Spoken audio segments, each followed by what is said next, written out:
There's a part of your body that you might have never heard of, yet is one of the most critical anatomical structures. It's called fascia. It's essentially the connective tissue between all your muscles, bones and organs. It's everywhere, yet historically has been poorly understood. In recent years, however, there's been a huge interest in this peculiar connective tissue and the key role it plays in everything from healthy day-to-day living to Olympic-level sports.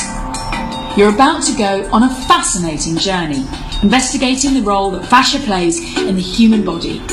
Emerging from this story is the idea that we Homo sapiens may be the most domesticated species on the planet, and that perhaps a lot of our problems stem from this unnatural lifestyle. This presentation is sponsored by Cranial Release Technique. The World Summit of Integrative Medicine 2015 presents Dr. William Doresti. William C. Doresti, DC, is CEO of Cranial Release Technique, Inc., a national training institute that he founded in 2005. The institute is dedicated to the advancement of the cranial release technique as a vital tool for healthcare practitioners worldwide in promoting wellness and reducing stress in patients and clients.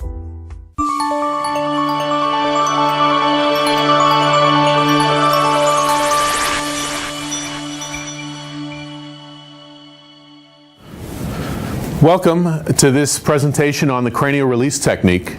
My name is Dr. William Doresti. I'm the CEO and the founder of the cranial release technique, which we'll probably call CRT, for the concept of the primary respiratory mechanism, this involuntary pumping mechanism of the cranium that all of us have from the time we're born until the time we leave this planet.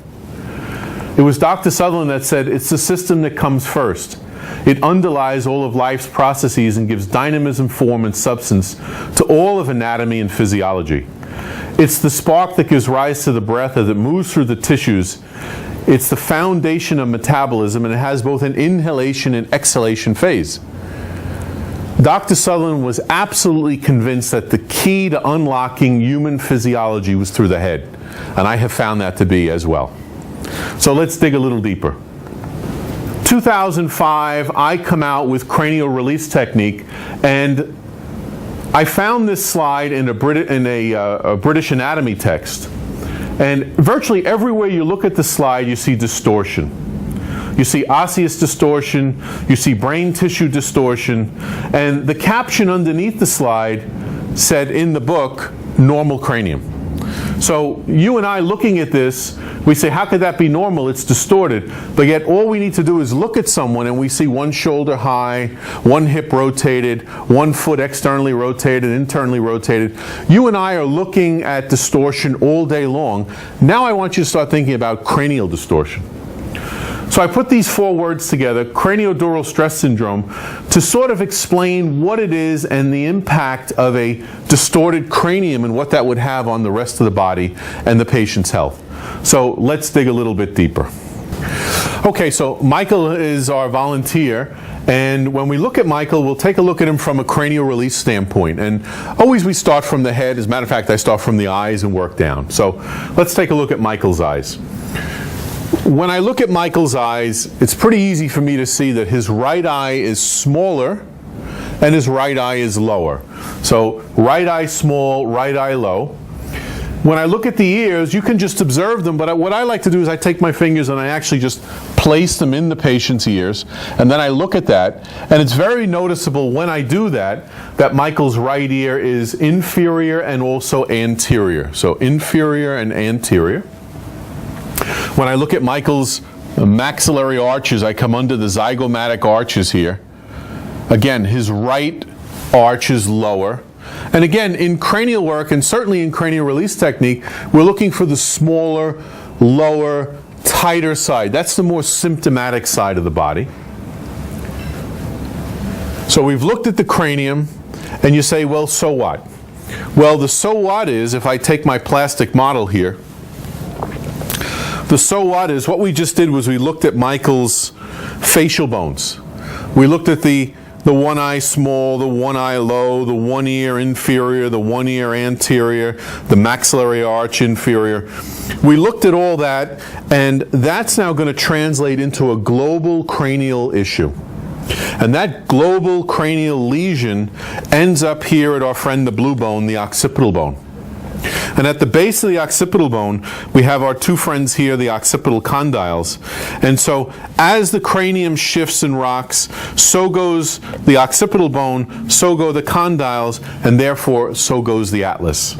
So being a chiropractor, Michael comes into my office complaining of whatever, and I then palpate his atlas, and it's very noticeable that Michael's atlas has shifted to the left.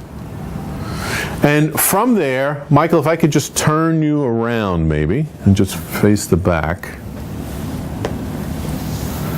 If we look at Michael's shoulders, what you'll see is his right shoulder is elevated.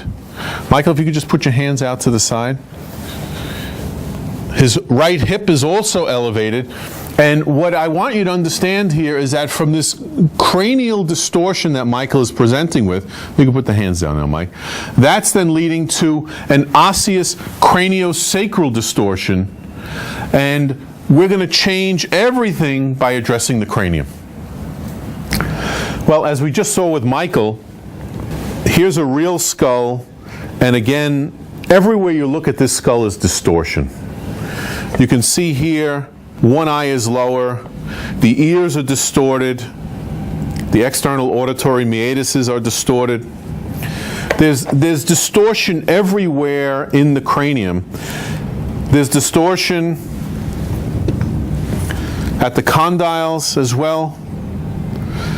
And if you look inside the cranium, and as my slide shows from Gray's Anatomy, obviously, we're protecting the central nervous system, and every one of these little foramen, if you remember back from school, all the cranial nerves pass through, the spinal cord passes through. This is essentially what makes you, you, and me, me.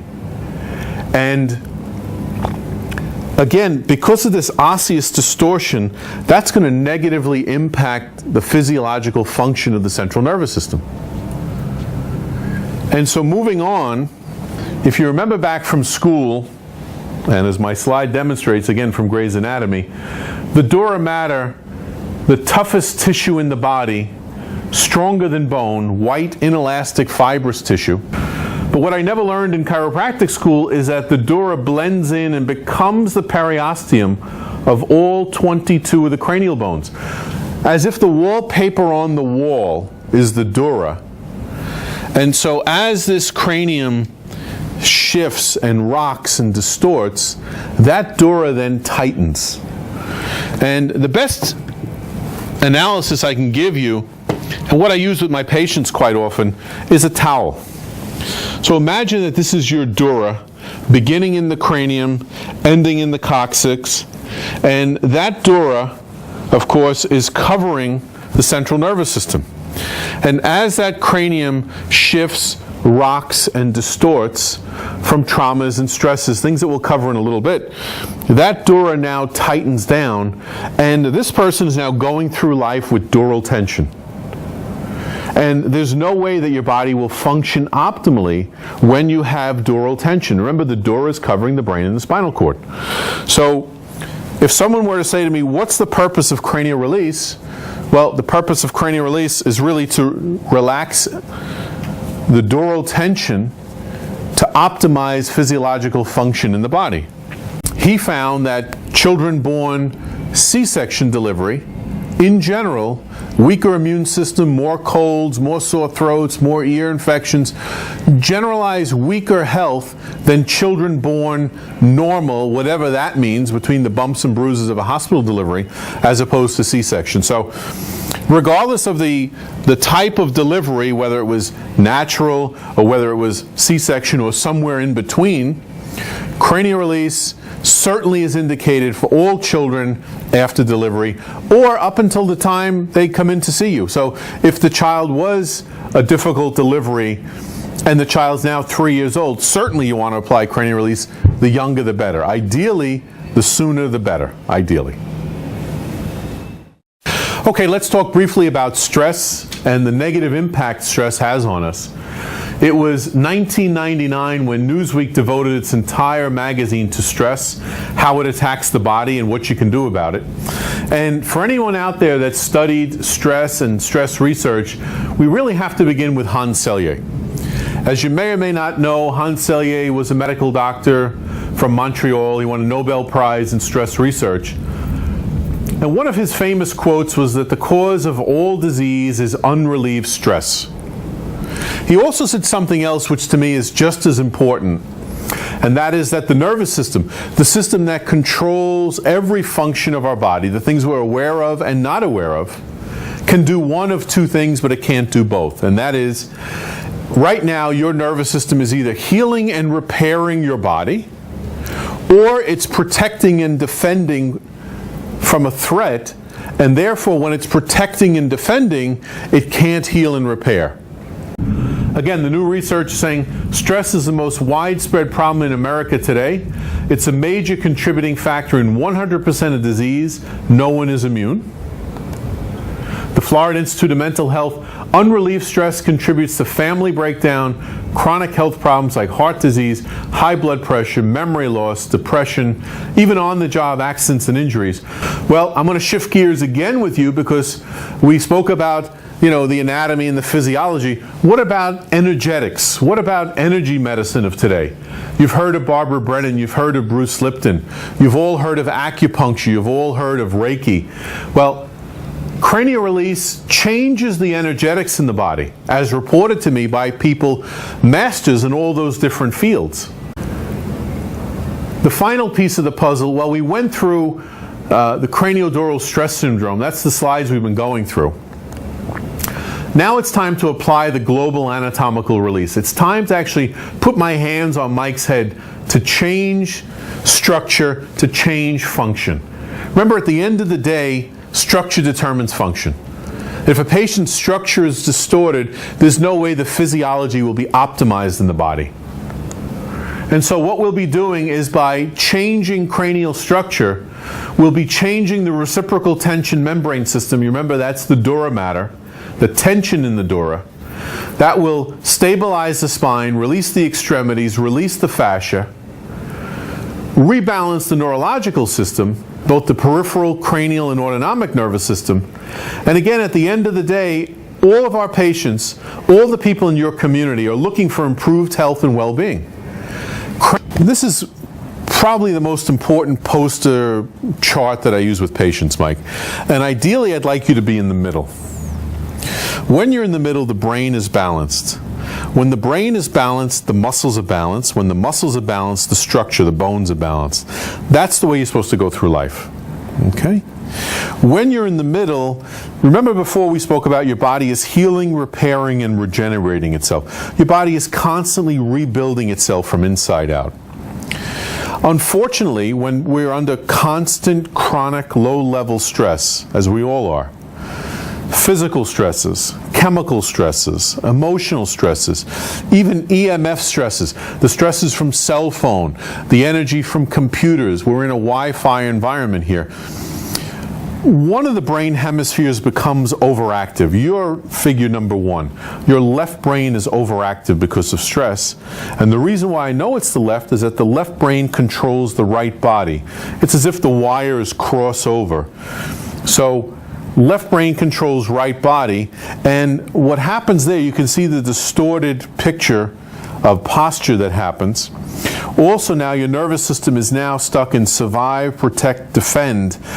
It's as if you're constantly under threat, and your body can't heal properly, your body can't rebuild itself properly, and that's all going to change starting today with cranial release.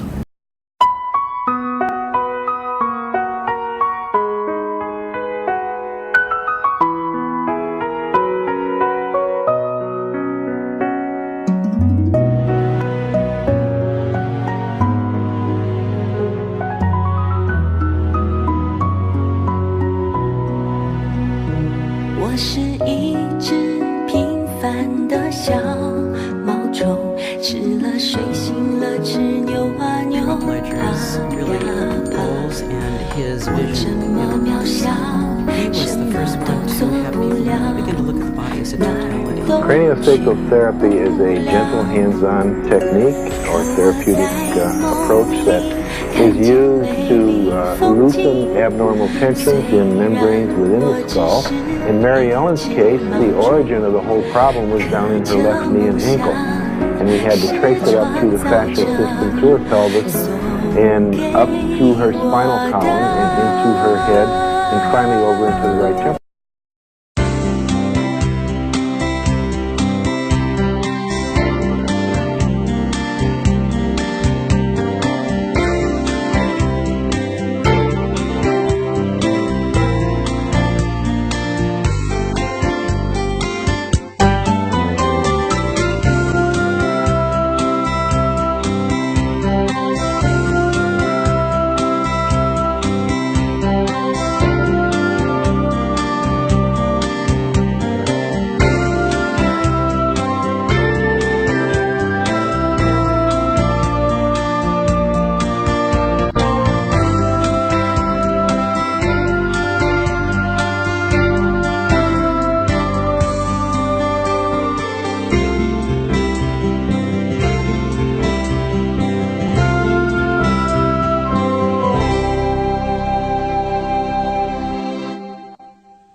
心中充满盼望，盼望是眼睛明了，道路虽崎岖，你与我同行。心中充满盼望，盼望是信心刚强，心口每一句应许，生命充满亮光。心中充满盼望，盼望是眼睛明了，道路虽崎岖，你与我同行。心中充满盼望，盼望是信心刚强，心靠每一句应许，生命充满亮光。心中充满盼望，盼望是眼睛明了，道路虽崎岖，你与我同行。心中充满盼望，盼望是信心刚强，心靠每一句应许，生命充满亮光。生命充满亮光，生命充满亮光。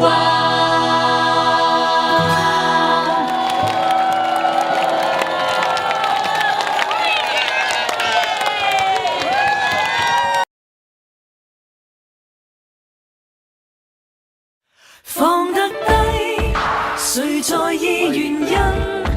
沉溺挫敗，傷感已不需慰問，讓我的將來感激今天的障礙，跌下又再企起。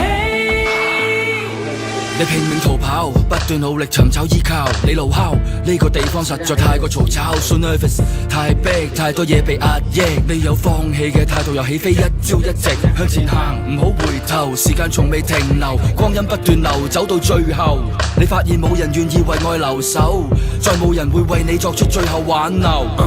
已經受夠，已經覺得無法忍受，來日就好似一個永遠止唔到血嘅傷口，想放棄可以揾到太多藉口，想挽留就只需要一個理由，生命由自己編寫，就算命運偏歪，緊握拳頭到最後唔需要別人施捨，條路越行越斜，就算攀山越野，只要到達頂峰你會發現新嘅視野。曾幾何時我充滿理想鬥志，曾幾何時我感到落魄失意，曾幾何時我覺得自己好似一個被遺棄嘅孤兒，事與願違，好多事都唔受控制，付出所有心血都可以一白費，係諗得太過美麗，係現實太過實際，為生計係咪人生嘅真諦？放得低，誰在意原因？曾歷挫敗，傷感已不需慰問，讓我的將來感激今天的障礙，跌下又再企起。 This is one life that we have. This is one time that we live. The moment comes when we feeling it. Oh, this is our life that we know. This is our shine that we show. There will come a time when we feel winning. Keep up the vibes, let the records keep spinning. Let's make the best of what we have. Don't judge it good or bad, the evolution of one. From the streets to a cozy pad, from the rhymes in my head to dropping them on a track. I'm chillin' on big stacks, I'm killing on the music. I made it for my fam so we all could be. Lifestyle so set, my inner child so blessed. So flow with the blue skies, keeping the dreams high. 挫折中能磨練我藐視傷痕，懷着赤誠開闢你的身，成